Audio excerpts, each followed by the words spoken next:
Buenos días, Diego, ¿cómo estás?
Buenos días, profesor. Buenos días, ¿cómo estás?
Buenos días, muchachos, ¿cómo están?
Buenos días, Angélica, ¿cómo estás?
Bien, vamos en este caso, muchachos, a comenzar.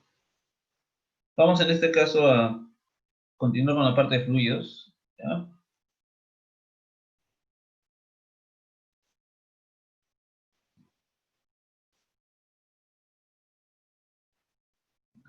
Un repasito rápido justamente aquí de las fuerzas que actúan sobre las moléculas en este caso. Estamos considerando justamente, pues, interacciones intermoleculares, ¿no? Por ejemplo, ¿no? Bueno, el peso no lo es, pero sí tenemos la fuerza de cohesión, ¿no? La fuerza de cohesión es la que las propias moléculas de un líquido ejercen sobre una molécula, en este caso marcada aquí, como los demás líquidos aplican su fuerza sobre esta molécula.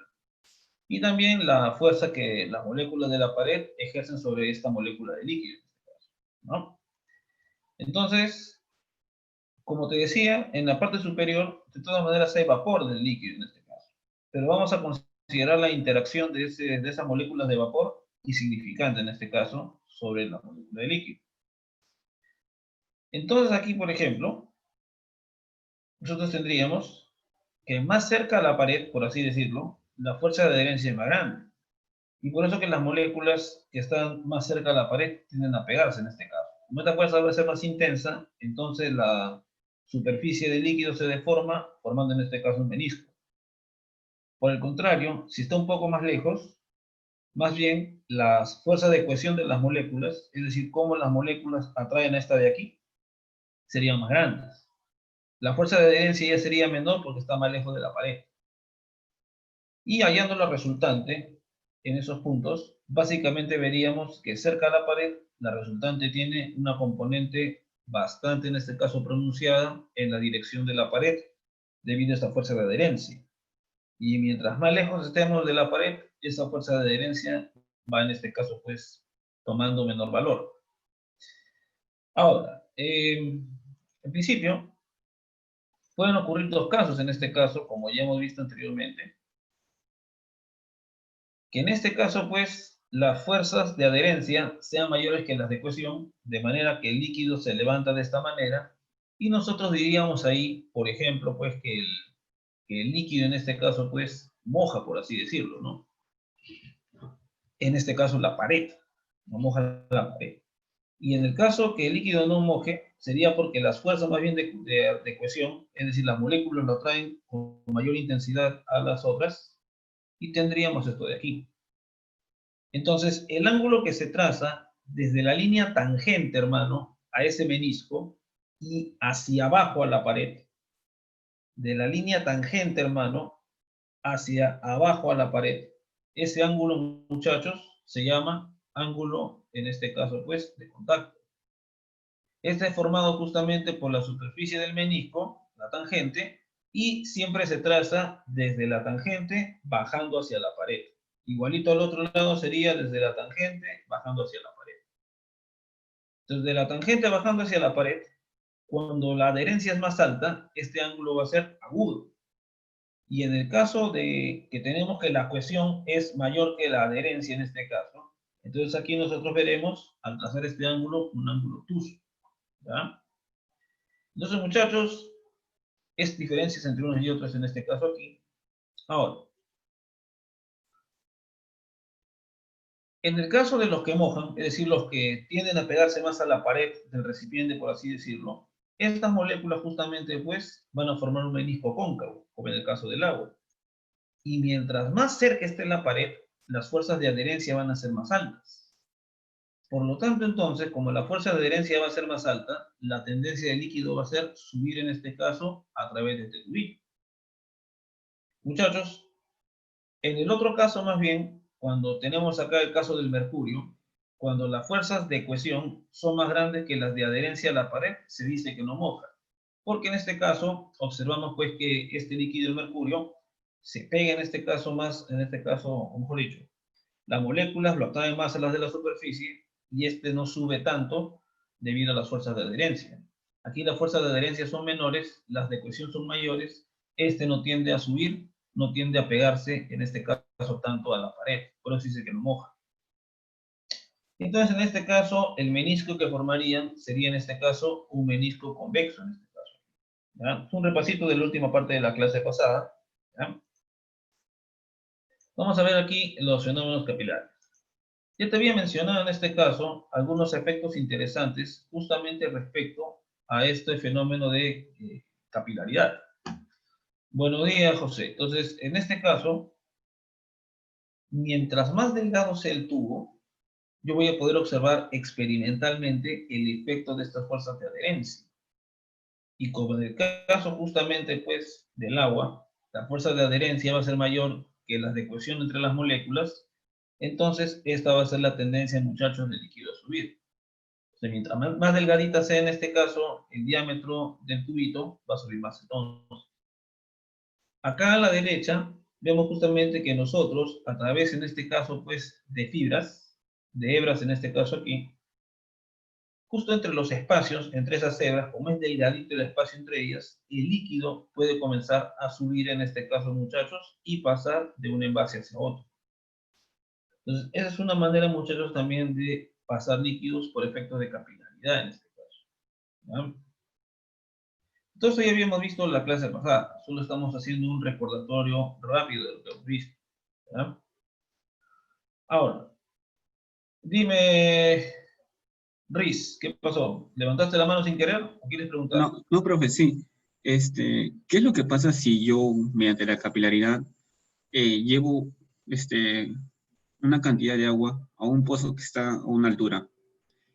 Y Ya, luego, ahí viene otro asunto. Claro, el asunto es lo siguiente. O sea, el fenómeno de capilaridad se observa, por ejemplo, como en el dibujo de la izquierda, ¿no?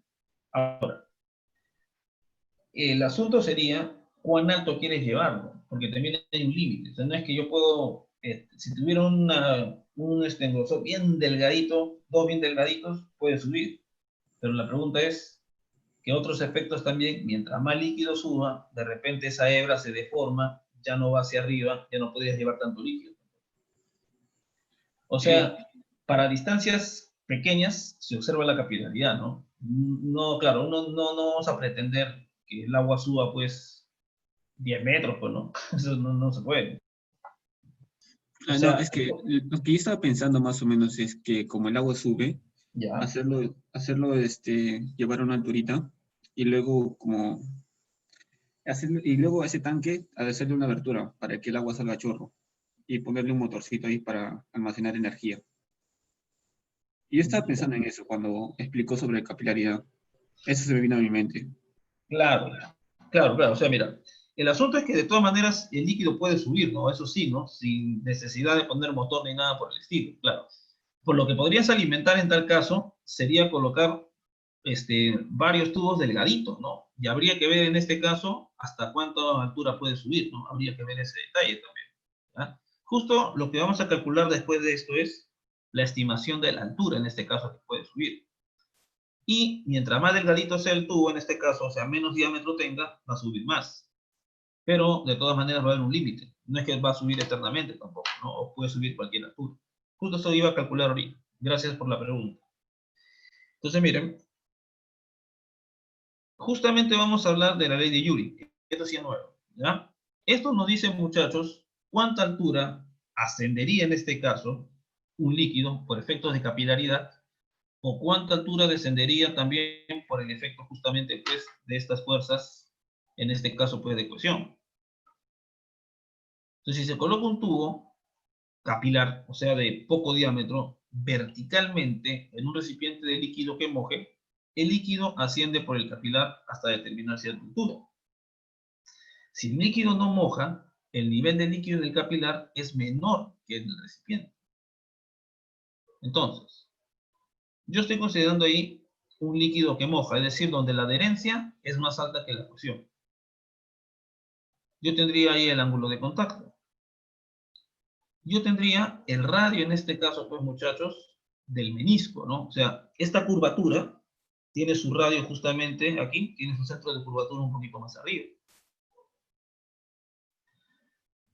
Como esta es la tangente al menisco, y este es el radio, esta línea y esta línea de aquí son perpendiculares. Me refiero, muchachos, a esta línea de aquí. La línea de tangencia y este radio son perpendiculares. Entonces, si el ángulo de contacto aquí es teta, completando ángulos, acá también va a ser teta, en este caso, el ángulo que tendría. Y este R minúscula representaría justamente pues el radio del tubo capilar en este caso, ¿no? De ese tubito delgado. Claro, acá lo he puesto grande para que pueda apreciarse. Muchachos, yo tendría ahí una altura H en este caso. ¿Ok? Una altura H. Entonces, la superficie del menisco en el capilar puede considerarse como un casquete esférico de radio R. Justamente toda la superficie del menisco, como ya te había explicado, es como un platito, en este caso de forma esférica, que se forma alrededor, en este caso aquí. Ahora,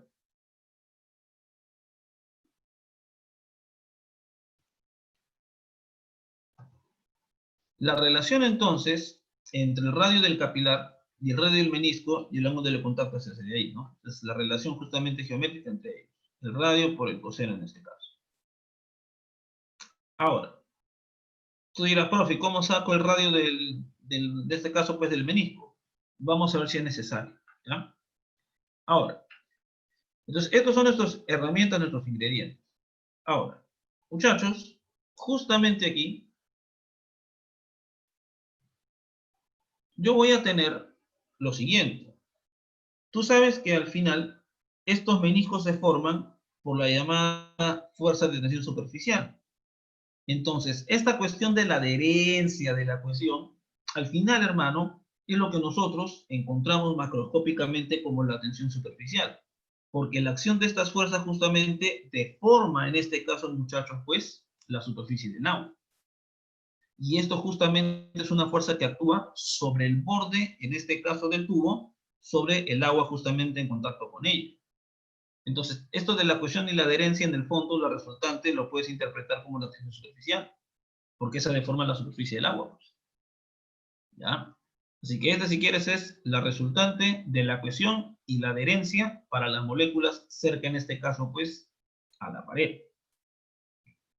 Entonces, en todo el borde, como el borde vale R en este caso, y yo ya te había explicado, permíteme un ratito, en este caso voy a hacer un dibujito, ¿ya?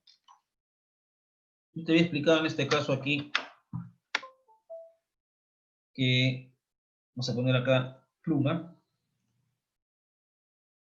que la cuestión era así, ¿no? O sea, que en realidad lo que se formaba en la superficie era una cuestión así en este caso. Tú tenías líquido en este caso por aquí, líquido por aquí en este caso aquí, y tú tenías fuerzas, justamente, muchachos, por todo el borde en este caso, justamente sobre las moléculas que están sobre el borde en sí nada más.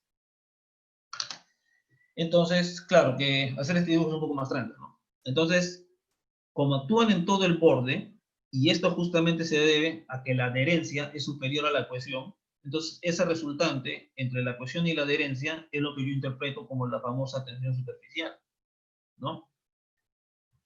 Ahora, entonces yo voy a tener esto en el borde, pero como esta fuerza va a ser tangente, hermano, significa entonces aquí que esta fuerza y esta línea son paralelas y que por lo tanto aquí el ángulo va a ser θ también por opuesto por el vértice.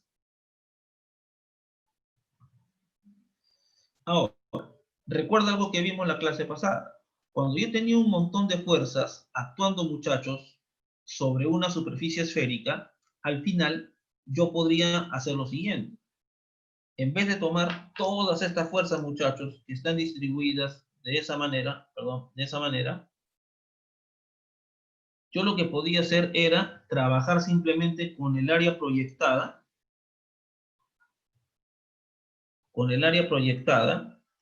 y trabajar con las componentes justamente perpendiculares sobre esa, digamos, región.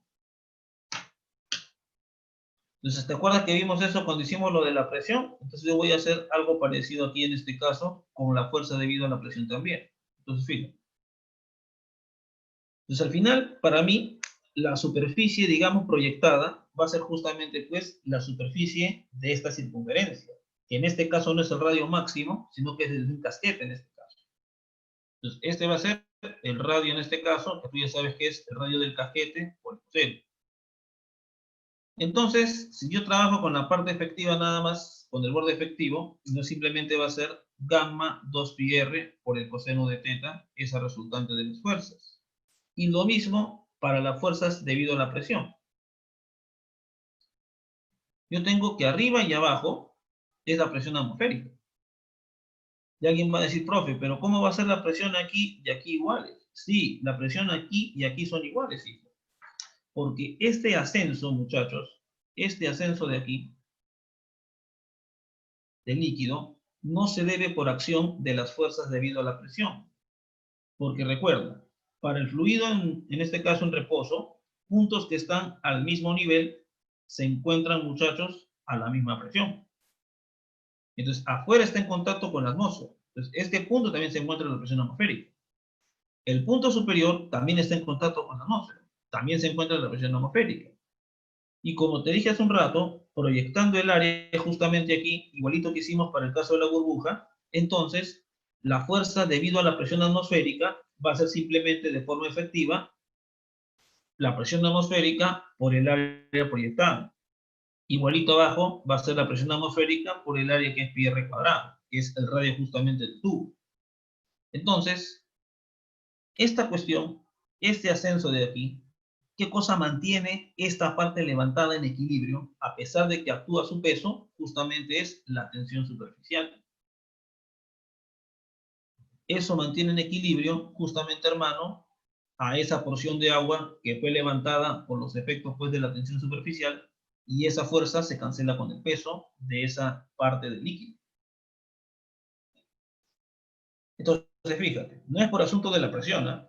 Porque tú no vas a decir pues aquí que en este caso pues por la presión hace que suba, si arriba tienes la misma presión.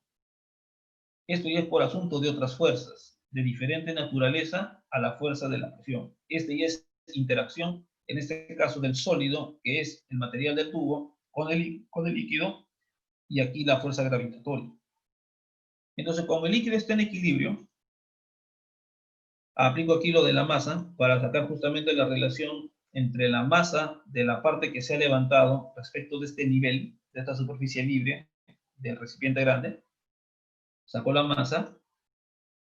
Y entonces, muchachos, hacemos la siguiente maniobra. Por equilibrio, se van a cancelar las fuerzas debido a la presión. Solo te quedaría entonces que en este caso, pues, nuestra fuerza, en este caso aquí, de tensión superficial, esta componente vertical, la que hemos decompuesto aquí, va a ser en este caso gamma por 2πr y por el coseno del ángulo de contacto. Justo como uno puede ver la superficie de este menisco, uno puede medir aproximadamente este ángulo de contacto. Entonces, el radio del tubo se mide con un vernier. El ángulo lo puedes determinar a partir justamente de la parte experimental. La densidad del líquido, muchachos, en este caso se puede determinar. Y aquí nosotros obtendríamos cuál sería la alturita en este caso, que subiría en este caso pues el líquido, por efecto justamente pues de esta fuerza de cohesión, que al fin y al cabo no son otra cosa que en resumen la tensión superficial. Entonces, muchachos, fíjense aquí esta situación que estamos viendo en este caso. Ahora, justo respondiendo a la pregunta de su compañero en este caso, ¿cuánta altura puede subir? Bueno, va a depender del coeficiente, en este caso de tensión superficial. Mientras más elevado sea, va a poder subir más. Pero el problema es que mientras más elevado sea, también va a ser más complicado deformar la superficie y formar estos meniscos, estas especies de dibujitos. Va a ser más complicado también. Va a depender del ángulo de contacto, en este caso aquí también. Así que determinarlo de forma experimental. También va a depender de la densidad. O sea, mientras más denso sea el líquido, y el agua es uno de los líquidos más densos, que no lo creas, comparado con otros, mientras más denso sea ese líquido, entonces, muchachos, la altura que va a subir va a ser más pequeñita. Y tú dirás, bueno, profe, yo puedo bajar el radio para que suba bastante. Correcto. Pero el radio no puedes hacerlo infinitamente pequeño. Igualito vas a tener un límite en este caso del radio que puedes construir para los envases. Tú podrías en este caso colocar tubitos bien delgaditos, un montón, para hacer subir bastante agua como su compañero proponía. Pero el asunto es que mientras más delgado sea, también, muchachos, la cantidad de líquido que va a subir va a ser poca.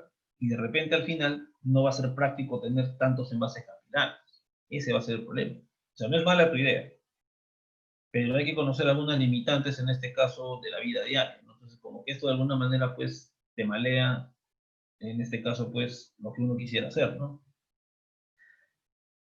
De todas maneras, muchachos, por ejemplo, ¿dónde podrían encontrarle en este caso? No, pues calentar estás dando energía, pues hermano. El chiste es hacerlo justamente sin que inviertas energía. El asunto justamente aquí, por ejemplo, ¿no? Lo que se me ocurre ahorita, es que de repente se podría mejorar, en este caso, la manera de transporte de las tintas en las impresoras, ¿no? como son alturas pequeñas, de repente aquí se puede mejorar eso con efecto de capilaridad, ¿no? Ahora, como te decía, el problema es que por el diámetro, en este caso, de los tubos, si son muy pequeñitos, va a poder subir más, pero ¿cuál es el costo? Que si tú reduces el radio, reduces el área, y la cantidad de volumen que puedes transportar, en este caso también, en principio va a disminuir. O sea, hay que buscar un equilibrio entre la capilaridad y la cantidad de líquido que podamos fluir. ¿Ya? Esa es la parte interesante de este tema, ¿no? Bien, entonces muchachos, yo voy a parar aquí. Por encargo del, en este caso, del director de escuela, yo les voy a pasar ahorita un material, que son problemas, en este caso, unos 8 problemas relacionados a los temas que van a venir en el parcial. La idea va a ser, muchachos, en este caso, que ustedes lo resuelvan, ¿ya? Y yo voy a resolverlos en este caso después, ¿ya? Voy a resolverlo después. Pero el asunto, muchachos, es que ustedes en este caso lo intenten primero, ¿ya? Si no lo intentan, entonces, muchachos, en el examen no olvídense de resolverlo. Bueno, no tanto la fija, ¿no? Porque en principio cualquier cosa podría venir, ¿no? ¿Ya? Solamente he puesto algunos problemas a modo de repaso en este caso, ¿ya? Claro. No, en realidad el problema no tanto es bueno, Dios te escucha seguramente, ¿no? Si tú crees, en este caso seguro, ¿no? Yo creo que me escucha también. Pero el problema ha sido el desfasaje que ha ocurrido, hermano, respecto justamente pues al parcial, ¿no? Se supone que esta semana debía ser el parcial y este tema recién se vería la próxima semana todavía. Entonces, y aparte creo que hay que tener una semana libre entre final y susti, al cual en este caso no le encuentro ningún propósito realmente, ¿ya? Pero bueno, lo voy a dejar de compartir, ¿ya? Y muchachos, permítanme un ratito.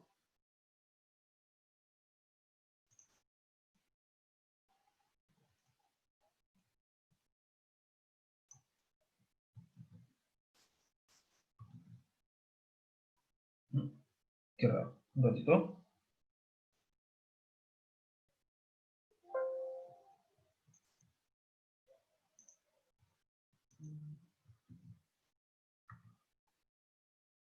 Un ratito, muchachos, permítanme. Obtener el enlace para compartir. Copiar.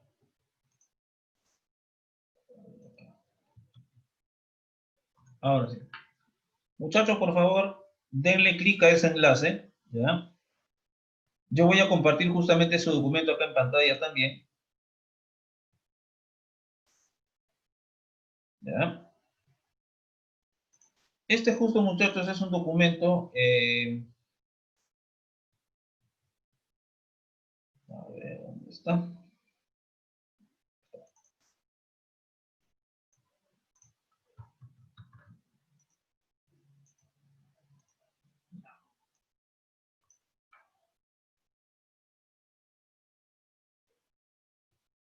Ya, pero no vayan a pensar que acabó la clase, ¿no? Vamos, en este caso, lo que quiero más bien en este caso es ver cómo plantean ustedes el problema, ¿no? Eso me interesa bastante, ¿ya? Entonces,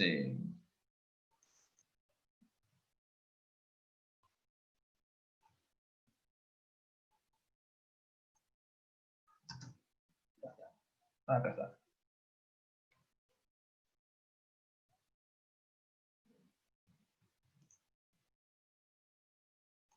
Un reposo. ¿Ya? Claro, el chiste es justamente que estos problemas que van a ver y que voy a resolver en este caso, delante de ustedes, ¿ya?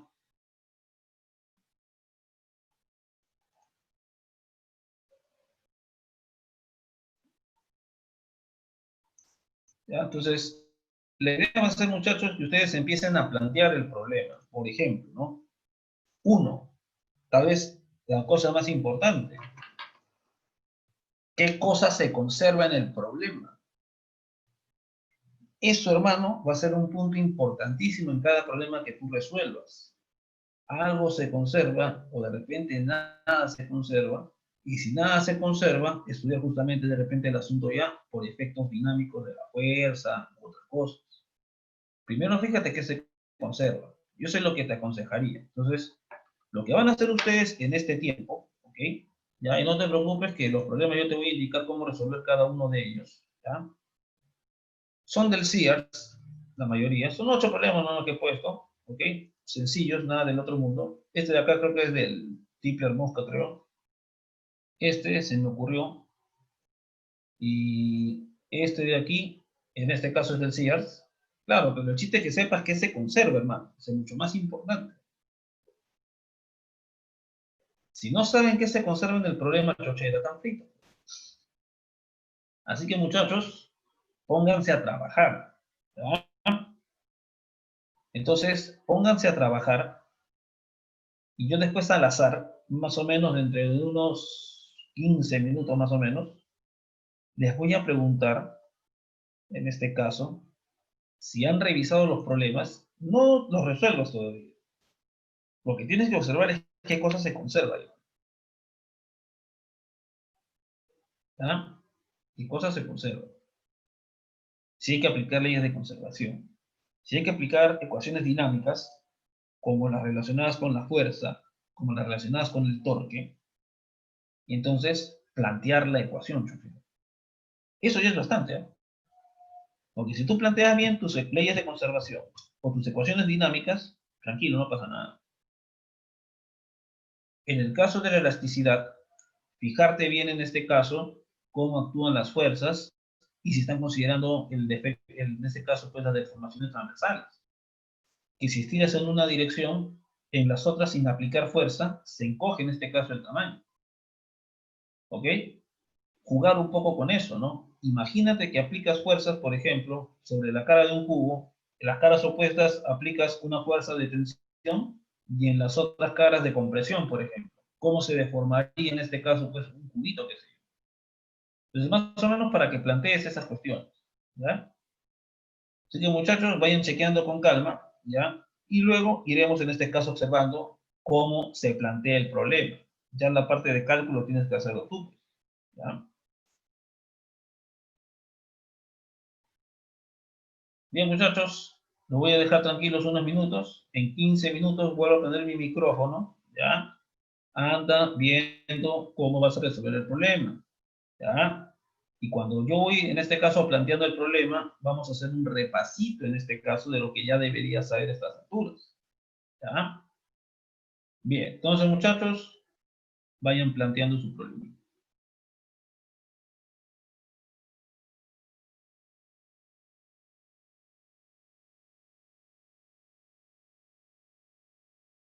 Muchachos, en el enlace que les he dado, abran, ¿no? ¿Ok?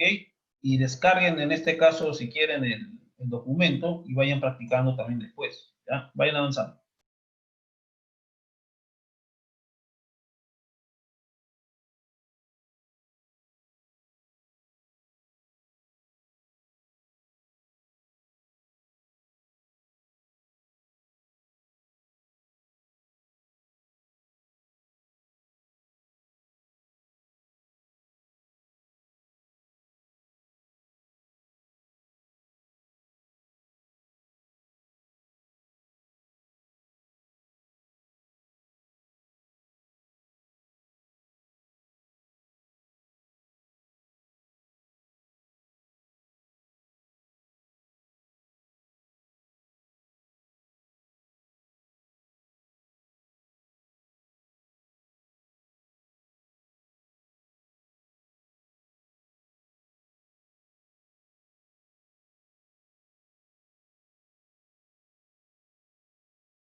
el viernes de 8 a 10, como si estuvieran dando práctica. Yo voy a estar en el aula de Zoom de la práctica, ahí voy a estar yo el día viernes de 8 a 10.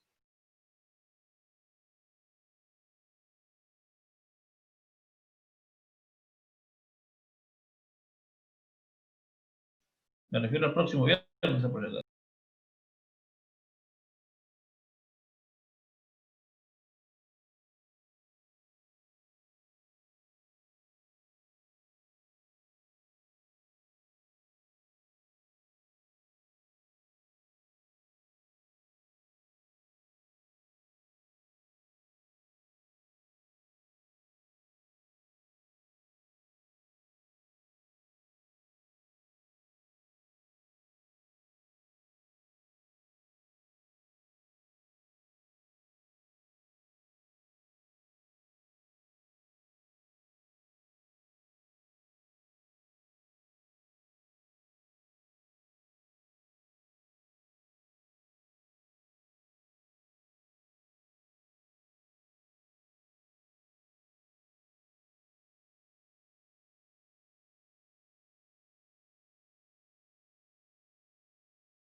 A ver, muchachos, vamos en este caso viendo problema a problema, qué cosa se va conservando en este caso, ¿ya? Y ya después veremos qué respuesta te sale en este caso. Ya sería la parte numérica y es tu chamba, por así decirlo, ¿no? Mira, por ejemplo, vamos a ir problema por problema, viendo justamente, pues, cómo deberíamos plantearlo en este caso, ¿ya? Dice, un ave de 500 gramos, vuelo horizontal, con una velocidad, de repente viaja directo hacia una barra vertical estacionaria, golpeándolo a 25 centímetros de la parte superior. Te dan la longitud de la barra y la masa de la barra. Y te dicen que tiene una bisagra en la base. Entonces, fíjate acá.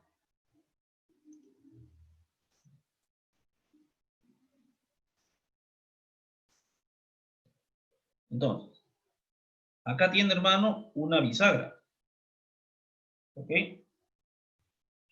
Como no me mencionan, si seguimos leyendo el problema, en ningún momento mencionan si hay fricción, lo clásico es considerar, hermano, que no hay fricción.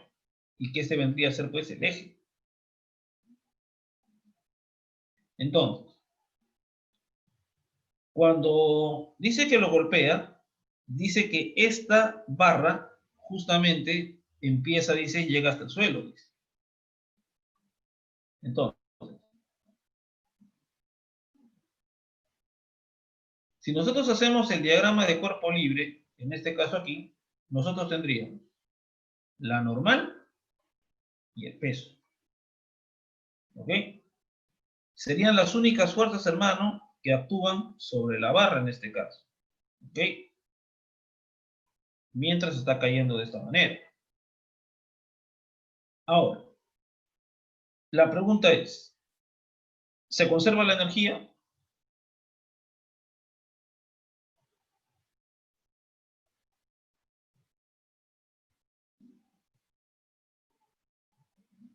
A ver, muchachos, ¿se conserva la energía, muchachos, mientras cae la barra, en este caso, su energía mecánica?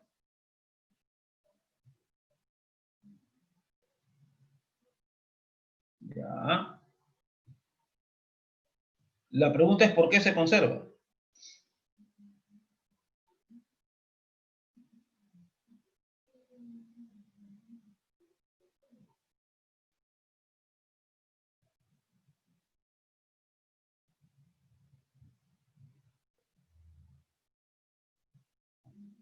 No hay fuerzas, solo actúa el peso. No hay fuerzas en el eje Y suma cero. Muy bien, vamos. Interesantes respuestas. A ver, vamos a analizar aquí. Mirad cómo es el asunto acá. Chochera, estamos en movimiento de rotación.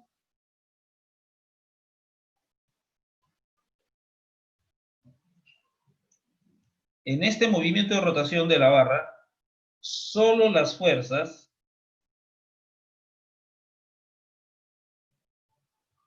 que realizan torque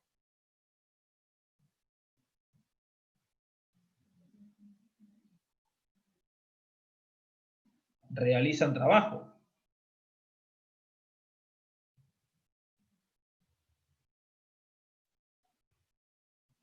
Justo, hermano, yo tengo la normal pasando por el eje. Entonces la normal no realiza, en este caso, trabajo de rotación. No hay trabajo de rotación aquí. Entonces, esta de aquí no realiza torque porque pasa por el eje.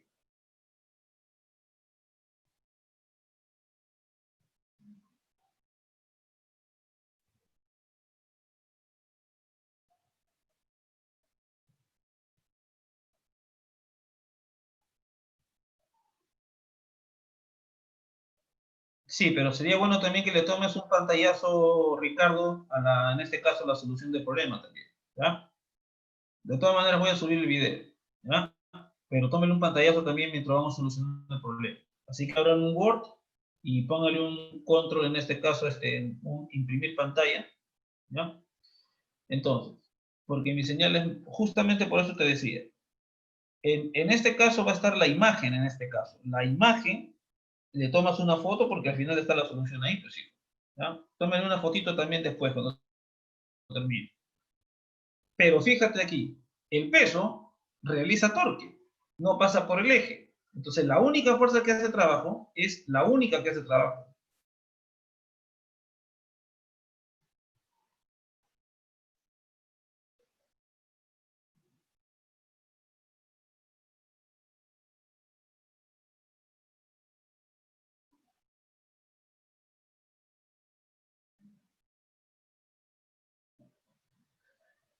Entonces, muchachos, por eso que se conserva la energía en este caso. ¿Ya? Uno. Listo. Entonces, vamos a analizar. Te piden la velocidad angular de la barra, justo después de ser golpeada por el ave en este caso.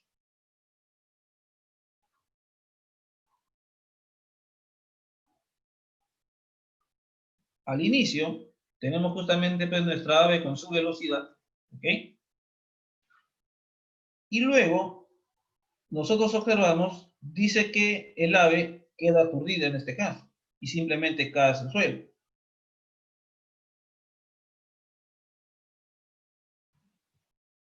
Y este pato comienza a moverse.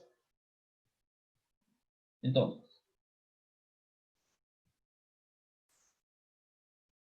este es el inicio, este es el final. Muchachos, pregunto, aquí, ¿qué cosa se conserva, hermano?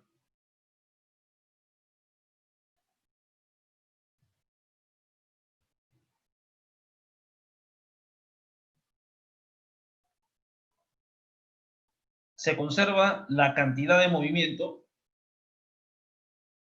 el L dice su compañero, ya. Fíjate, la cantidad de movimiento, el P, no se conserva. Porque mira, tú tienes el ave moviéndose hacia la derecha y tienes la barra quieta con velocidad cero. Luego aquí, tú tienes que la barra va a moverse en un inicio para la derecha el centro de masa y que el ave va hacia abajo.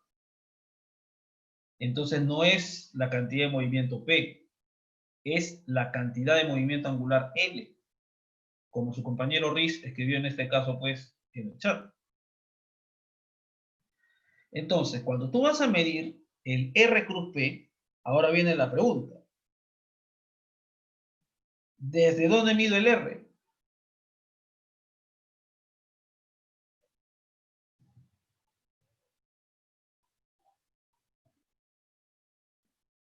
Desde el eje. Claro, desde el eje nosotros tenemos que medir en este caso.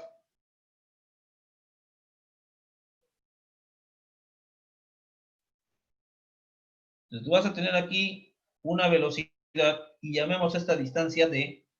Cuando hagas el producto vectorial chocherita, te va a salir en este caso, pues, R cruz P, te va a salir la masa por D y por B te va a salir, haciendo el producto vectorial.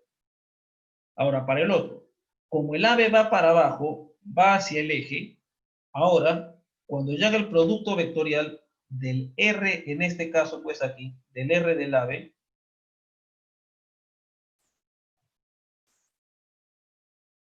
con su velocidad, como van a ser vectores en este caso paralelos, en este caso chocherita, el producto vectorial de R del ave con la velocidad del ave, como son vectores paralelos, va a ser 0. Ahora,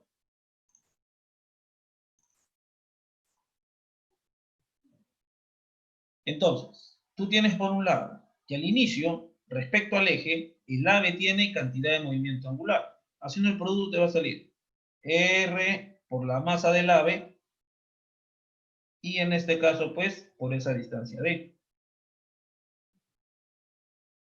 No, perdón. Acá sería la velocidad del ave, perdón. Voy a borrar aquí la velocidad del ave. Y en este caso, muchachos, la velocidad del ave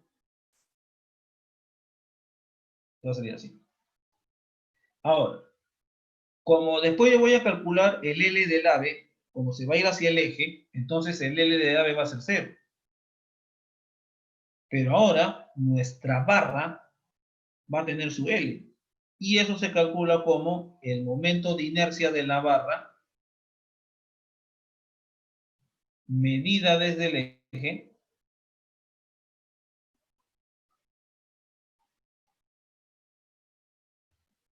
por la velocidad angular luego del choque.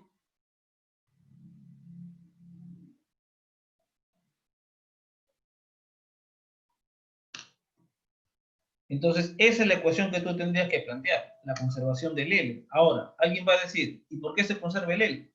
Y esa sería la pregunta más importante de todo en este caso aquí.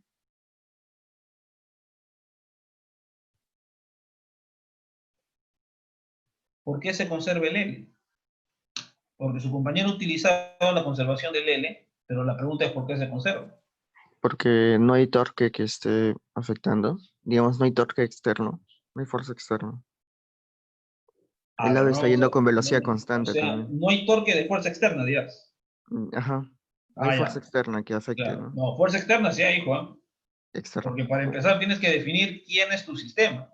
No tienes que olvidar. Mm, Entonces, fíjate acá. Si tu sistema es la barra y el pajarito, si es tu sistema, tú tienes fuerzas externas actuando ahí. Tú tienes fuerzas externas.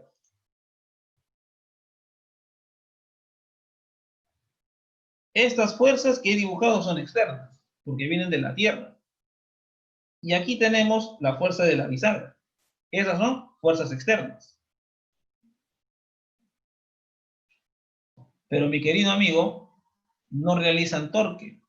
Porque justamente todas esas, en el momento que colisionan, todas esas pasan por el eje.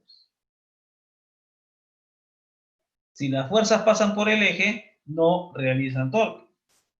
Entonces, si el torque de las fuerzas externas, que es la derivada del L con respecto del tiempo, es igual a 0, entonces el L va a ser en este caso constante. Y por eso que tú aplicas esto de aquí abajo. Es porque el torque de las externas es 0, porque esas fuerzas pasan por el eje.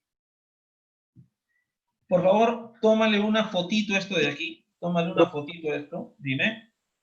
Disculpe, en ese momento, L no vendría a ser también 0. No, si el ave tiene velocidad chochera.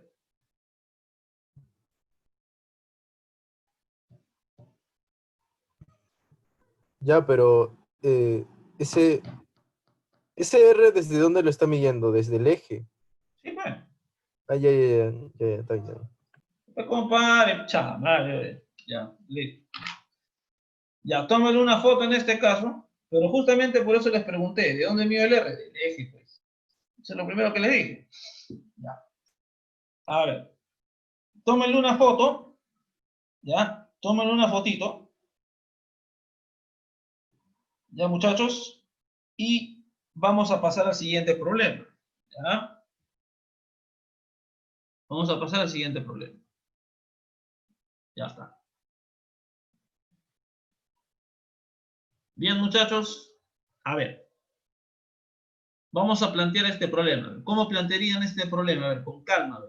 A ver, ¿cómo lo plantean aquí? Imagínate que viene en este caso.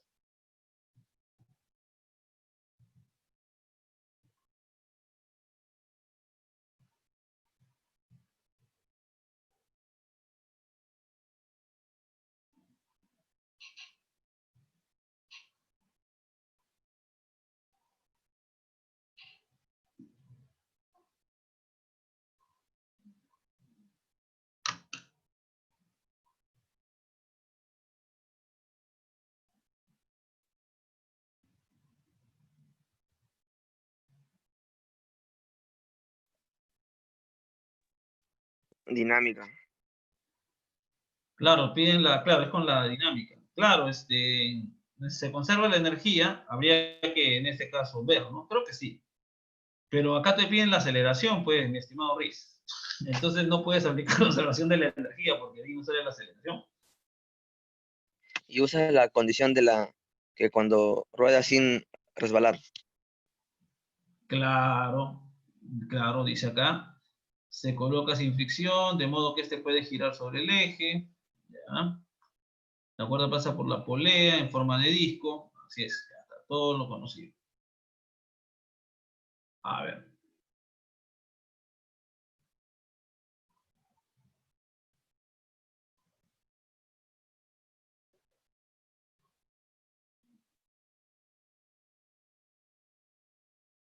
Ya está. Entonces, muchachos, fíjense. Vamos por partes. Primero vamos con el bloque. ¿Ya? Con el bloquecito de masa aérea. Haciendo el DCL, tú tienes el peso y acá tienes una tensión que voy a llamar tensión 1. Y la aceleración en este caso, pues, apunta hacia abajo en este caso, ¿no?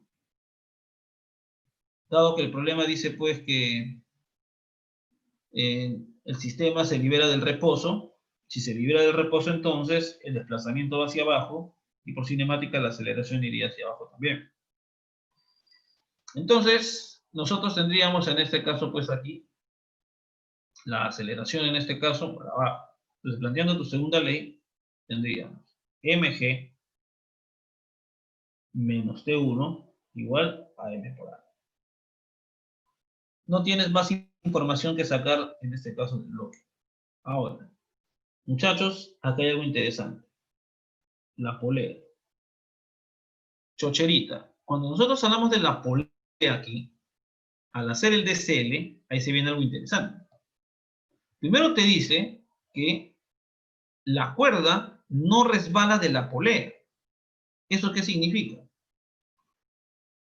que en este caso, muchachos, no habría fricción entre la cuerda, en este caso, pues, y la polea. Pero, mis queridos amigos, acá sí hay que tomar en cuenta lo siguiente.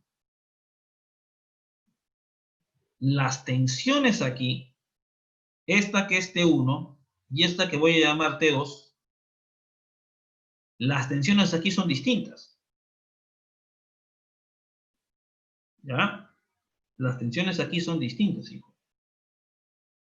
Aparte, tú tienes, chocherita, el peso hacia abajo y la fuerza de contacto entre el eje y ese punto de la polea, que sería justamente así.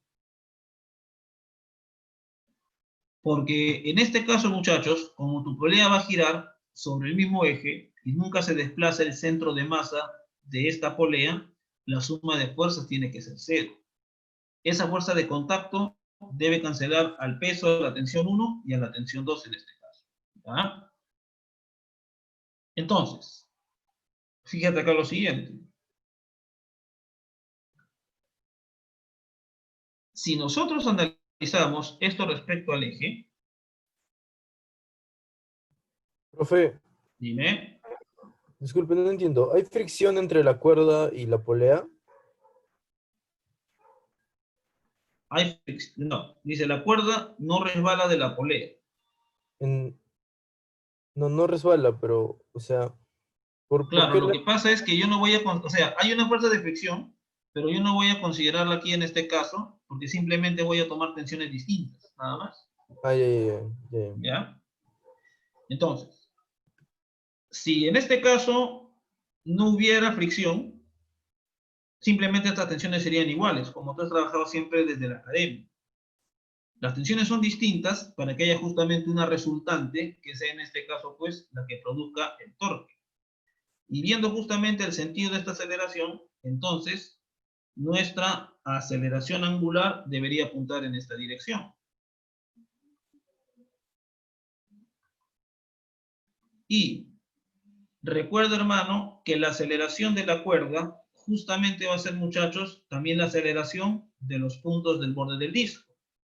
En la dirección tangente, recuerda que tenemos la famosa aceleración tangencial, que es el producto de la aceleración angular por el radio, por este radio de aquí. ¿Ya? Ya tienes ahí la aceleración tangencial. Esta va a ser también igual a la aceleración justamente, pues, que tiene nuestro bloque a la hora de desplazarse.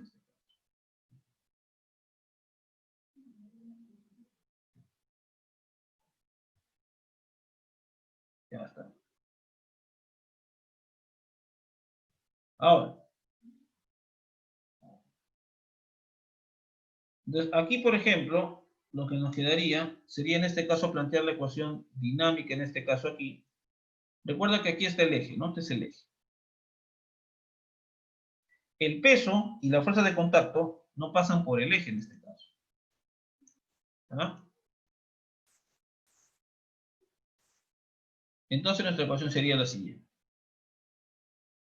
Sumatoria de torques igual al momento de inercia, en este caso por alfa. Ahora, yo voy a tomar como signo positivo el torque de las fuerzas que nos produciría justamente el sentido de giro de la aceleración angular. Entonces acá tendríamos T1, que sería la fuerza, y recuerda que el R se mide desde el eje de giro. En este caso vendría a ser el propio radio, en este caso pues de la polea. La tensión 2, que en este caso está por aquí, se opone justamente a esta aceleración angular, y en este caso sería también la distancia entre el eje y el punto de contacto de la cuerda ahí sería R también. Nos dice, muchachos, aquí que es un disco, en este caso es un disco sólido, en este caso nuestra polea, en forma de disco sólido. Entonces, en un disco es como un cilindro sólido. Entonces, este va a ser un medio de la masa de la polea, que también vale m según el problema, por el radio elevado al cuadrado. Y multiplicado por el alfa.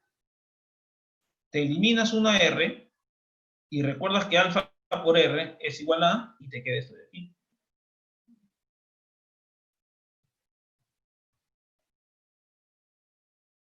Ya está. Ahora, acá viene el bacán. Dime, Leonardo.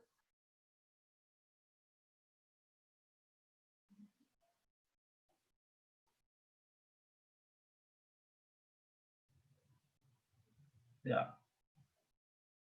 Entonces, bueno, un poco complicado que le des de casualidad, chuchera. Si está en otra ventana. A ver. Tienes acá en este caso T2, que sería por aquí. Acá tendríamos, chocherita, el peso. ¿Correcto? Ya está. Acá tendríamos la normal. Y acá viene, muchachos, la gran pregunta. ¿Hay fricción? Y si hay fricción, ¿para dónde apunta?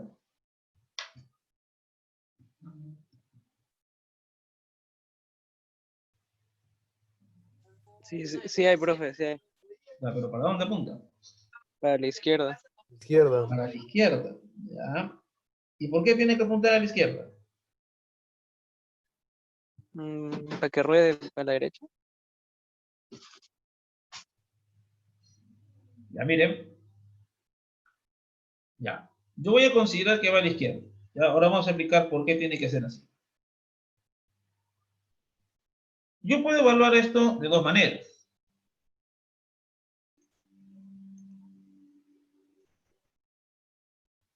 Si yo coloco en este punto de contacto mi eje instantáneo,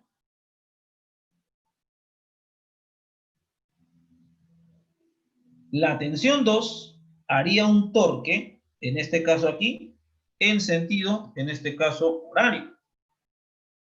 ¿Ok? En sentido horario. Ahora, y si yo elijo, fíjate aquí, y si yo elijo como eje al centro de masa, entonces el fenómeno me dice que el torque tiene que ser en sentido horario. Si la fuerza de fricción apuntara a la derecha, generaría un torque, en este caso antihorario. No podría ser. No puede ser que la cuestión gire en una dirección y que las fuerzas apunten en direcciones opuestas, en este caso produzcan torques contrarios. Entonces, para este eje, T2 hace torque en sentido justamente, pues, horario. Y respecto de este torque, la fricción haría una fuerza, un torque, perdón, en sentido horario también. Una manera fácil de que corrobores la dirección de la fuerza sin preocuparte. Ahora, a nosotros nos conviene analizar, justamente aquí, a nosotros nos conviene analizar esta cuestión respecto al eje instantáneo. ¿Por qué? Porque cuando realices respecto al eje instantáneo, te cargas a la fuerza de fricción. Esta fricción chochera no podemos calcularla. Sin embargo, yo puedo hallar el torque justamente de la tensión 2. Ese sí lo puedo calcular. Entonces, muchachos, fíjense aquí. Entonces, sumatoria de torques igual a I por alfa. Y vamos a hacer esto respecto del eje instantáneo. Esto respecto al eje instantáneo.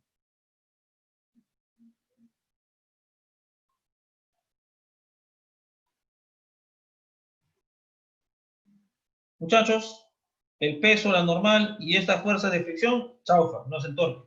Lo único que hace torque justamente sería T2 y multiplicado por R. Ahora, muchachos, viene la pregunta del $1.000.000.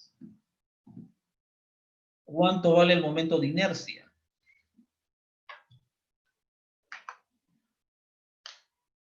Ah, perdón, acá es 2R, muchachos. Porque el radio vale 2R. ¿Ya? Aquí el radio vale 2R. 5 medios creo que era, profe. Por A ver, 2R al cuadrado por M. ¿ya cómo lo calculan para empezar? Si me dicen eso, ya tranquilo nomás. Como un montón de cascarones esféricos. No, hijo, debe ser un cilindro. ¿No?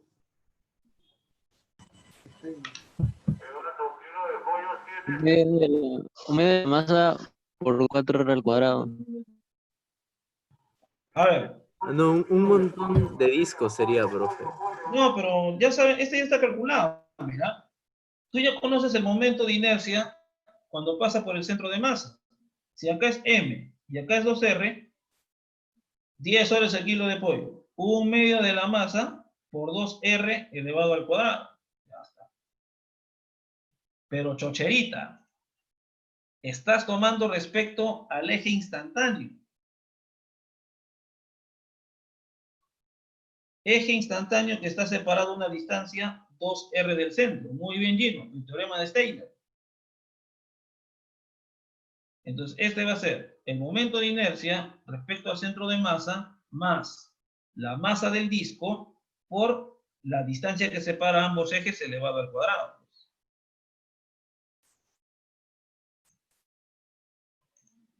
Este es el momento de inercia respecto del eje que pasa por el centro de masa. Ya está. Ahora sí, hermano. Operando. ¿Cuánto va el momento de inercia? Dígame, por favor.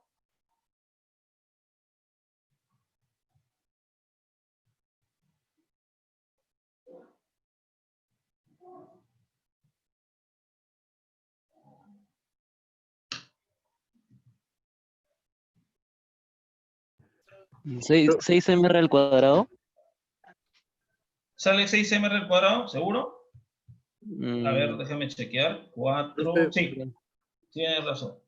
profe, ¿Dime? no entendí por qué toma el eje desde ese punto. A ver, si tú tomas el eje respecto del centro de masa, mi querido amigo, ¿cuánto vale chocherita la fuerza estática?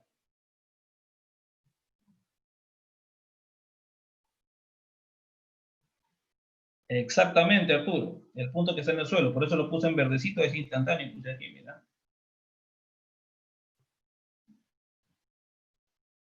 Salvo que tú no digas cuánto vale la fuerza estática. Después se va a poder calcular por segunda ley. No entiendo, profe. Yo tampoco entiendo qué haces aquí, hermano, si no has repasado nada, hijo. Vas a dar el parcial, hijo. Y eso hemos discutido hasta el cansancio, chocherita. Si con eso hemos demostrado todas las cuestiones de momento de rodadura. Nos tiramos 30 minutos de clase explicando solamente el detalle de ese punto de contacto. Y déjate de vaina, Santi dijo, no de estudiar. Entonces, tomo el eje instantáneo, ¿por qué? Porque yo no conozco esta fuerza de aquí. Si yo la conociera, tomo respecto al eje acá arriba en el centro y aplico lo mismo del torque. Pero el problema es que yo no conozco esta fuerza en este caso, entonces no la conozco. Entonces, cuando yo no conozco la fuerza, mi ventaja es que aplicando el torque, elijo un punto por donde pase la mayoría de fuerzas que no conozca. ¿Ok? Entonces me cargo esta fuerza estática que no conozco cuánto vale por el momento. Y tomo mi eje en el punto de apoyo donde está rodando justamente, pues, nuestra, en este caso, pues, cilindro. Respecto al punto de apoyo, solamente la tensión 2 realiza torque. Y se calcula como el torque y esta distancia de aquí, que es 2R en este caso. ¿Cuánto me salía en este caso, hermano, el momento de inercia? Abajito.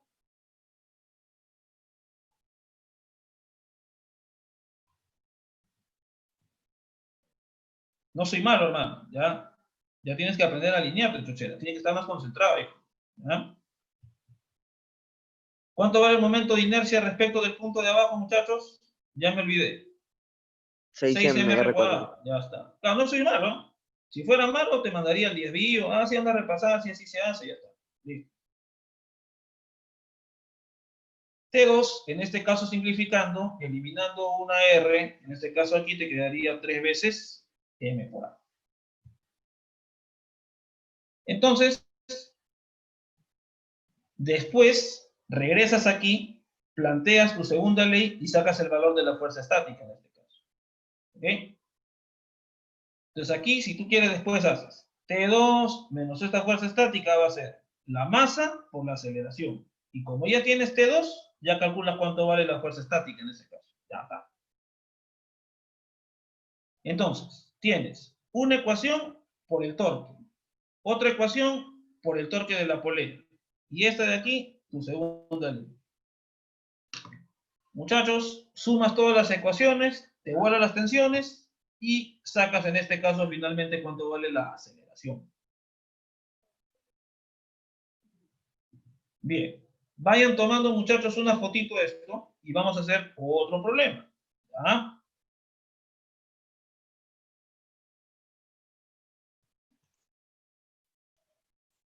Ya está. Profesor, tengo una pregunta. Dime, hijo, dime.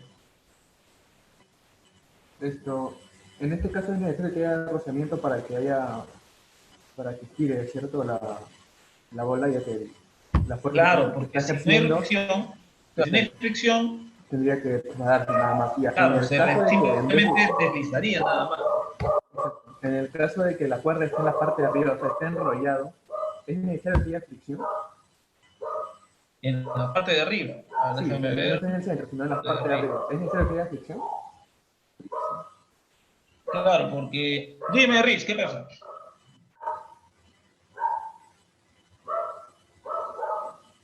A ver, si la fuerza estuviera en la parte de arriba, habría que ver el caso de si es rodadura, en este caso sin deslizar.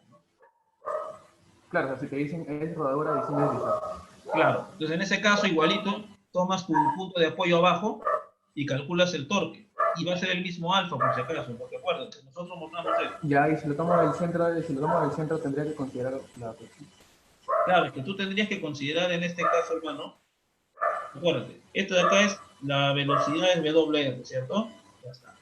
Cuando tenemos la rodadura, este punto de contacto tiene velocidad cero, porque si se mueve, justamente muchachos ahí, ya no estaría en el caso de rodadura sin deslizar, estaría deslizando el punto. Entonces aquí este punto tendría velocidad igual WR y este tendría velocidad W por 2R en este caso. Igualito. Si esto tiene una aceleración angular, entonces este pata tendría una aceleración alfa por R y este sería una aceleración que es el doble de ese puntito de ahí, ¿no? Entonces, básicamente cuestión de analizar justamente pues esta situación. ¿Ya? O sea, al final te conviene tomar el eje instantáneo, es más práctico. No, Te sí, vuelas claro. a la fuerza de la fricción a la que no puedes aplicarle mu por la normal, por si acaso. Claro, ¿Ya? pues si lo tomo del centro, o sea, Claro, si tomas del centro vas a tener que chantar la fricción y no la conoces, sin problema. ya, pero, Salvo o sea, que despeje de aquí la tendría- fricción, Claro, pero entonces tendría que abajo y considerar calculas la abajo. fricción en ese punto. Claro. Porque entre comillas, la cuerda me estaría dando un torque necesario como para que gire, ¿no? Claro, pero el problema es que si tú cambias de eje, tienes que ver el mismo fenómeno. Exacto. Y sin por eso fricción, te digo, pues, o sea, claro, no tendrías en ese caso una fuerza que produzca torque, si cambias de eje, ¿no? como que, pero o sea, la cuerda está en la parte de arriba. Ah, si está arriba, claro. Ahí habría que repetir el problema en este caso, ¿no? Trazar la fuerza aquí, la normal, el peso y todo. Y en este caso, si tú tomas el centro, tendrías que considerar tanto digamos, el torque de la tensión de arriba como de la fricción abajo. Pero Si por tú eso cambias de consideraría, eje, entonces. nada más, pues. Más fácil es cambiar de eje. Ok. Listo. Vamos a hacer otro problema, ¿ya? El problema 3, resuélvetelo, hermano, ¿ya? Acá tienes dos poleas concéntricas y en una tienes la masa aquí. Y ahora, un consejo en este problema. Cuando tengas dos discos soldados, si es gira en esta dirección, todos los puntos, hermano, todos tienen el mismo alfa. Pero no todos van a tener, chochera, la misma aceleración. Porque fíjate, R1 y aquí R2. Entonces, si este va en este sentido, este pata bajaría y este pata subiría. Te pones un ejemplo, ¿ya? Entonces, la aceleración de los puntos de la cuerda va a ser igual a la tangencial. Todos con el mismo alfa, pero como este punto se encuentra a un radio del eje, acá sería por R1.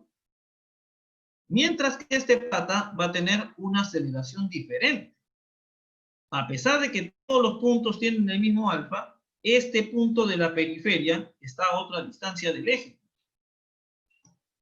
Así que, muchachos, tengan cuidado en ese tipo de problemas, ¿ya? Cuando es una sola polea, como en el ejercicio anterior, para todos es alfa R y se acabó, pues nada más, pues, ¿no?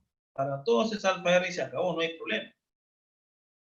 Pero cuando tienes aquí dos discos con diferente radio, el alfa va a ser común para todos, porque todos los puntos giran barriendo el mismo ángulo, teniendo la misma velocidad angular y por ende teniendo la misma aceleración angular. Pero como la velocidad y las aceleraciones, a la hora de evaluarlas, va a aparecer el radio, entonces, chocherita, ahí vas a tener diferentes aceleraciones, por si acaso, ¿ya? Aquí, felizmente, solamente es en la chiquita nada más, sería poner R1. El mismo problema te dice después, en este caso, qué pasa en el problema, pero si ahora la cola está enrollado en el borde del disco grande. Entonces, habría que analizar este problemita aquí. Claro, ahí sería energía en este caso, ¿no? Ahí se conserva la energía en este problemita de acá. Ya está. Entonces, muchachos, básicamente fíjense en este caso. ¿Ya? Entonces, tomen una foto a este planteamiento. Lo demás es energía, es más fácil. Calculas el trabajo simplemente. Y en 2 patadas, en este caso, pues, obtienes la respuesta en este caso. ¿Ya? Quiero hacer otro problema ya saliendo un poco del momento de inercia y todo. Mira, sin querer queriendo, ya falta media hora para el final, nada más. ¿Ya? A ver. Vamos en este caso, muchachos, continuando. Acá vas a aplicar segunda ley para un bloque, segunda ley para el otro bloque y torque resultante igual I por alfa para este conjunto de poleas en este caso. ¿Ya? Bien. Voy en este caso a continuar, muchachos. Este problema ya lo dejo para ti. Ya es un chiste seguro para ti este problema. Este problema también es un chiste. Simplemente hay que hacer, pues, en este caso lo siguiente.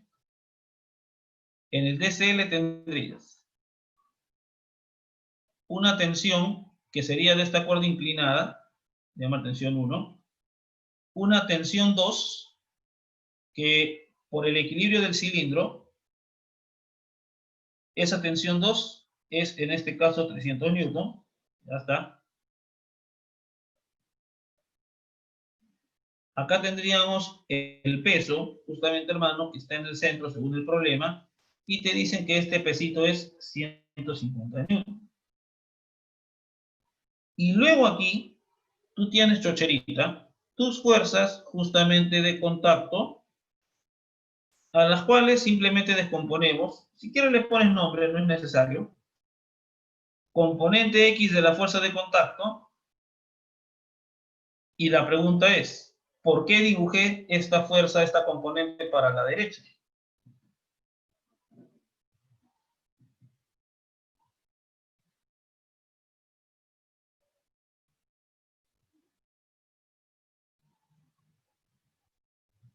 Para que se anule con T1. Con una componente de T1, correcto. Y ahora, la otra componente de la fuerza, ¿dónde la dibujo? ¿Para arriba o para abajo? Para No arriba. se sabe. Para arriba. Ya. ¿Y por qué tendría que ser para arriba? Porque si lo tomas, el centro de giro por donde pasa T2 y T1, la suma de torques tiene que ser igual a 0. Muy bien, hijo. Muy bien.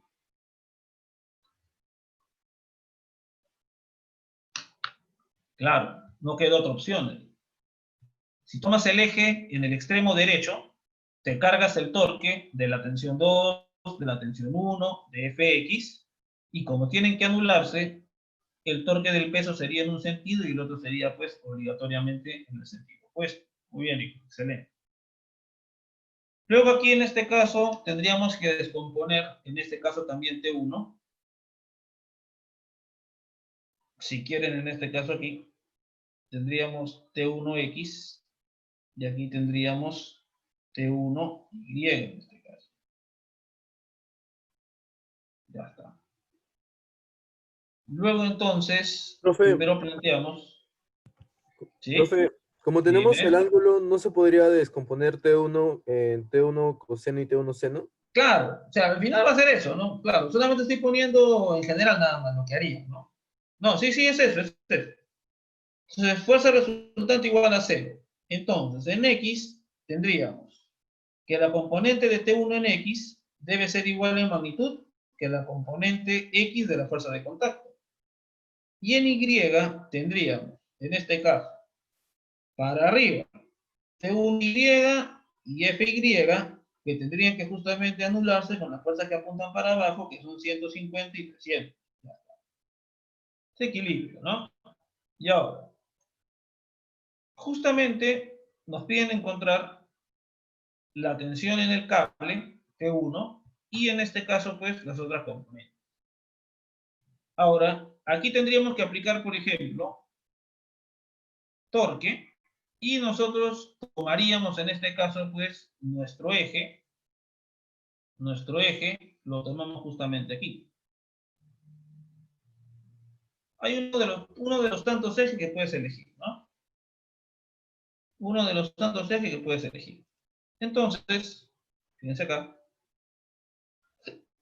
Entonces, sumatoria de torques respecto a ese eje tiene que ser 0. Entonces, acá tendríamos entonces que considerar esta distancia de aquí que es 2. La distancia total en este caso, que sería 4, al otro extremo tendríamos entonces. Este va a ser torque horario, y este va a ser torque antihorario. Entonces, T1Y por 4 va a ser igual a 150, que es el pesito por 2, más 300, en este caso aquí, por 4, que es la tensión del cable abajo. De aquí despejas cuánto vale T1X, o la geometría que mencionó su compañero, despejamos en este caso T1Y se despeja de aquí, por geometría despejamos T1X y ya tenemos todo resuelto.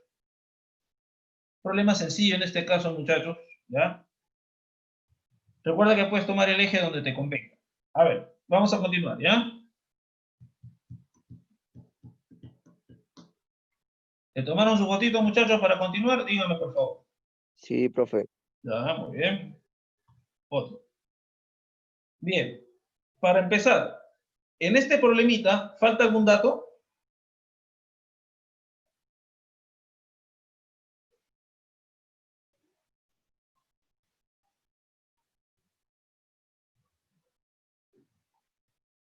¿O está bien en este caso el problema? No sé qué sea. ¿O falta algún datito?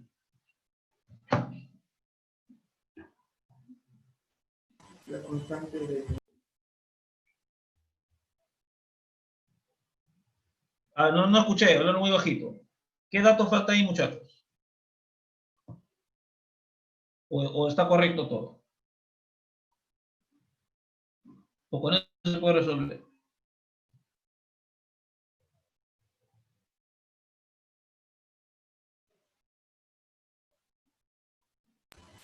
La constante de... El módulo de Young, ¿cierto? En este caso, muchachos, falta el módulo de Young. Entonces, el módulo de Young, por ejemplo, para el acero, es 2 por 10 a la 11 pascal. Es su módulo de Young.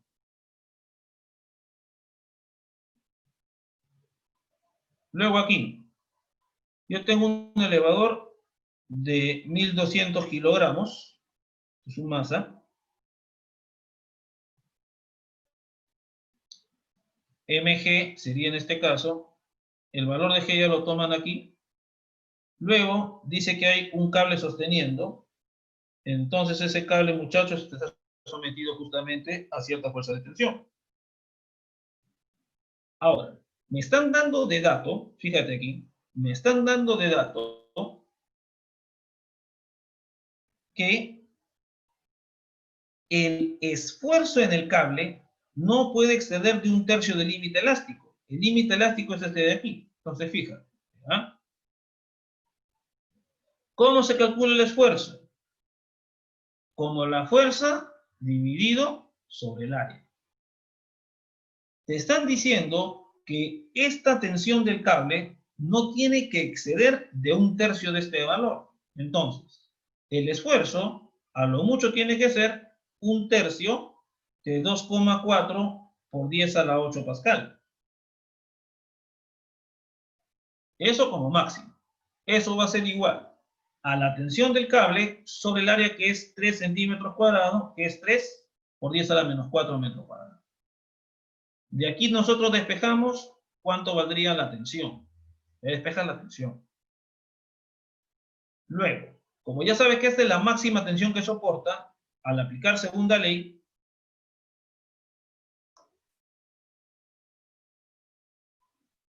si tú quieres la máxima aceleración, y este pata y este pata son constantes, lo único que te queda sería maximizar la fuerza de tensión, y esa la maximizas, hermano, con la tensión de la parte superior. Entonces reemplazas ese valor de la tensión y despejas de aquí cuánto vale la aceleración. Oh, curioso, mira, no necesitamos el módulo de Young. Por eso les pregunté a propósito si era necesario el dato. ¿Ya? Cayeron en este caso vilmente. ¿Ya? Entonces, mira, no era necesario. Con tal que conozcas el valor máximo simplemente, podía despejar cuál era la fuerza máxima, nada más. ¿Ah? Ahora, si te preguntaran cuánto se estira como máximo el cable, esa es otra historia. Ahí sí necesitas obligatoriamente, hermano, el Por eso módulo te de Young. plantea primero el problema. Porque obviamente falta, ¿no? Claro, ahí solamente pregunta la aceleración máxima, nada más. Si preguntaran cuánto se deforma en este caso, muchachos, el cable, ahí sí necesitas sí o sí el módulo de Young. Así no te queda otra. Bien, tómale una foto y dígame por favor si puedo continuar. ¿Ya? Dígame por favor si puedo continuar. Voy a tomar la asistencia porque me estoy olvidando, muchachos, de tomar la asistencia. ¿Ya?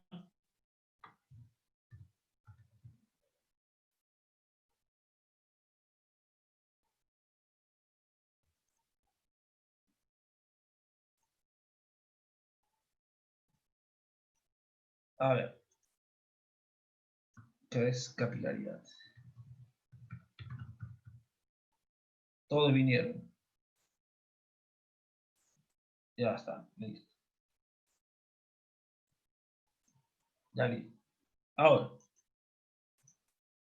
este problemita es un problema que yo lo resolví en clase.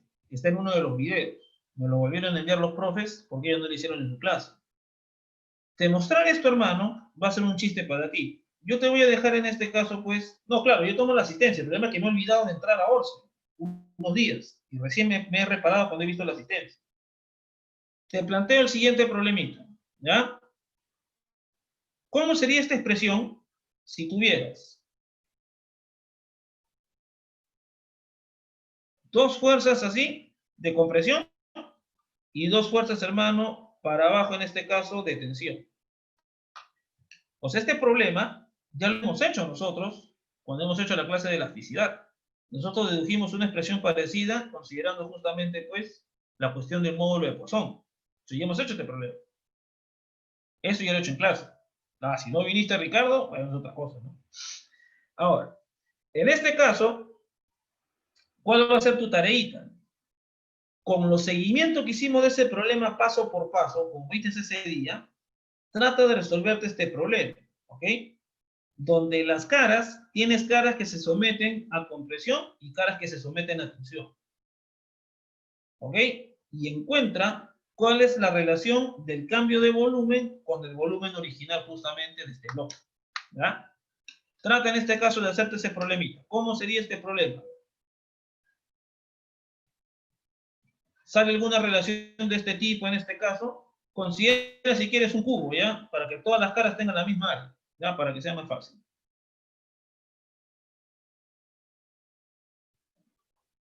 Puntos, los que te voy a dejar en la cara de una patada, oye, ¿ya? Esos puntos te voy a dejar más bien, por este caso por chistoso, ¿ya? Graciosazo.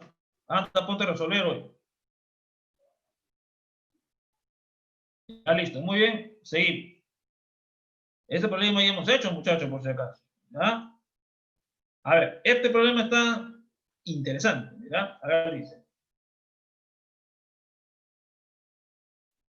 Un asteroide de masa m tiene una rapidez v, en este caso, pues, en el punto A, el cual está a una distancia lo suficientemente grande en comparación con el radio del planeta, es que no entro. Ah, claro, pues hijo. Tú lo haces por puntos. Hazlo por aprender, chochera. Y si quieres no entres más, me da igual. ¿Ya? Ya listo, escucha. Entonces fíjate acá. En este caso aquí, dice, a una distancia lo suficientemente grande en comparación con el radio R del planeta de masa M. Y eso que te he tratado con amabilidad. Hay otros que les he tratado peor. ¿Ya? Así que a ti te he tratado con caricia realmente. Entonces fíjate acá. Si al pasar por el punto B, la rapidez en este caso aquí es igual a la rapidez de escape para un cuerpo que sale del planeta, determina la distancia de esta de aquí en términos del radio del planeta y todo lo demás. Entonces, fíjate acá. Primero calculemos la velocidad de escape. Recuerda, chochero, que la velocidad de escape tiene que ser aquella donde la energía sea la mínima para que el cuerpo, una vez que salga del planeta, ya no orbita alrededor del planeta. Es decir, su trayectoria no tendría que ser ni circular ni elíptica en ese caso. ¿Ya? Ni circular ni elíptica. Entonces, fíjate acá lo siguiente. E tiene que ser la mecánica mayor o igual que cero. Entonces, la energía mínima para que escape del planeta, muchacho, tendría que ser cero la mecánica. Es decir, la suma de su energía cinética y de la energía potencial gravitatoria. Esta suma tendría que ser cero. Y a esta velocidad mínima se le llama velocidad de escape. Ya está.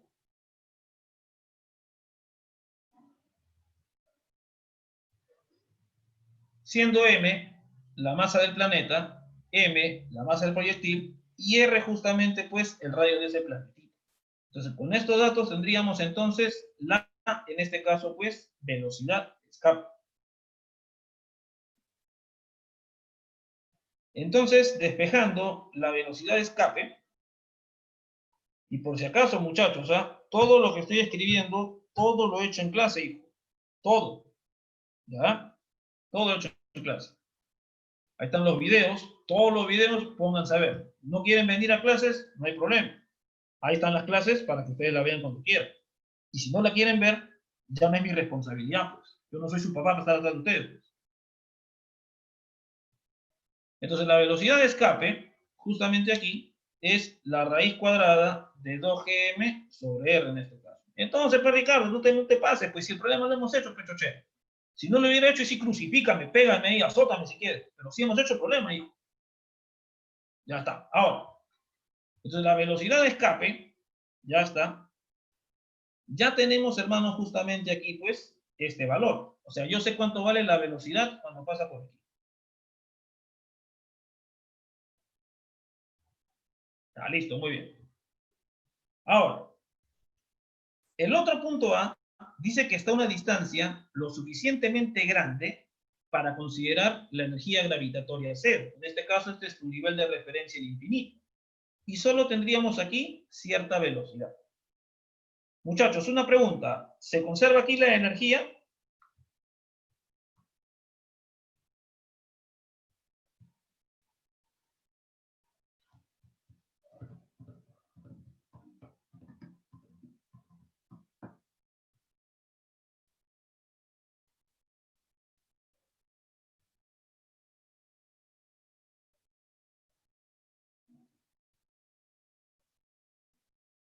¿Aquí se conserva la energía? ¿Sí o no? Díganme.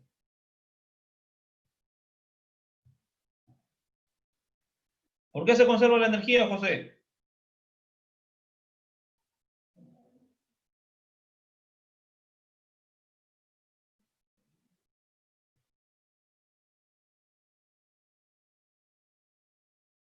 Bueno, en realidad no es tanto por eso, ¿no? En realidad acuérdate que la interacción de aquí es del tipo gravitatorio. Y la fuerza gravitacional es conservativa, ¿no? Claro, por la fuerza conservativa. Entonces, la energía mecánica en A es igualito que la energía mecánica en B. Las fuerzas externas e internas son para el sistema, José, ¿ya? En este caso, sobre la partícula se conserva la energía mecánica. ¿Ya? ¿Qué otra cosa se conserva, muchachos?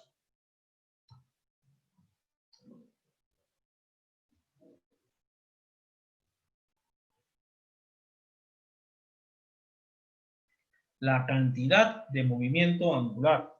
Muy bien. ¿Por qué se conserva la cantidad de movimiento angular? El por qué es lo que más me importa. Ya lo demás, muchachos, eso sí es un trámite para ti.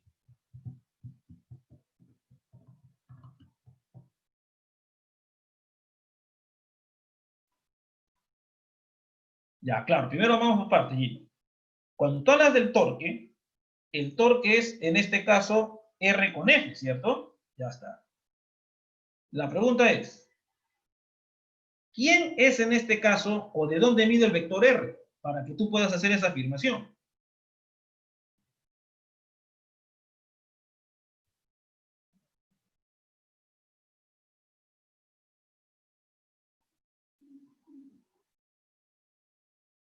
¿Desde dónde mide el vector? Desde el centro del planeta. Muy bien, Alessio, excelente. Entonces, fíjate acá. Tu vector R, hermano, se mide justamente desde el centro del planeta hacia la ubicación justamente, pues, de esta partícula. Entonces, como tú vas a tener aquí, en este caso, pues, tu fuerza, el torque va a ser R, producto vectorial con la fuerza gravitacional. Y esta es la derivada de L con respecto del tiempo. Claro, si tú mides desde el centro del planeta el R, y la fuerza tú sabes que es radial, está en la dirección radial, apuntando siempre en la línea que une los cuerpos, como son paralelos, esto es cero, porque estos son paralelos. Luego el L es constante. Entonces calculas, la cantidad de movimiento angular cuando pasa por el punto A va a ser igual a la cantidad de movimiento angular cuando pasa por B. Recuerda que R, como tú dijiste, se mide desde el centro. Este va a ser el R para el punto A, este va a ser el R para el punto B, que tiene tamaño 2R. ¿Ok? Bien, muchachos, tómenle una foto a esto y ya tendrían resuelto el problemita, porque con la primera despeja cuánto vale B, y con la segunda, calculando el momento angular, despeja la distancia D. ¿Ok? Bien, muchachos, por favor tómenle una fotito en este caso, pues, a la pantalla, y ya daríamos concluido por hoy la clase, ¿ya? Nosotros tendríamos nuestro examen el 31 de julio, ¿ya? A las 8 de la mañana, muchachos. ¿Ya? Estén desde temprano si es posible, ¿ya? Para que tengan el mayor tiempo posible, ¿ya? Pónganse a estudiar. Creo que les he dado bastantes tips clave para que recuerden cómo solucionar cualquier problema prácticamente, ¿ya? Bien, muchachos. No, no hay clase de teoría la otra semana, ¿no, profe? No, la otra semana no hay clase de Ok. teoría, así que van a descansar de mí. Yo también de ustedes. Vale, muy bien, muchachos. Hasta luego, profe. Ya, Una muy pregunta. bien. Bueno, dime. ¿Sabe usted si es que en todos los exámenes va a ser así? ¿Todos los exámenes se van a tomar a la hora de práctica? En principio, los de física general, los de cursos generales, sí. Salvo que caiga 28 o 29, que ahí sí no sé cómo va a ser la programación, porque eso sí no nos dijeron nunca. Ya ese es lo único que sí no sabría decirles con seguridad. Lo único. Pero si es un día que no es feriado, y tú tienes práctica ese día, en cierto horario, ahí, de hecho, que va a ser tu parcial. De hecho. Ya cantado. Ya, eso es lo único que puedo decirles con seguridad ahorita. Pero, por ejemplo, el día viernes no es feriado. Así que el día viernes tenemos parcial de física, en este caso 2. ¿Ya? El 31, Angélica, eso es. Bien, muchachos, ya nos hemos pasado, le hemos robado minutos al profe que viene después. Bien, entonces, muchachos, por favor, pónganse a estudiar duro, ¿ya? Pónganse a estudiar duro. Sé que van a dar un buen examen, ¿ya? Bien, muchachos, cuídense. Nos vemos.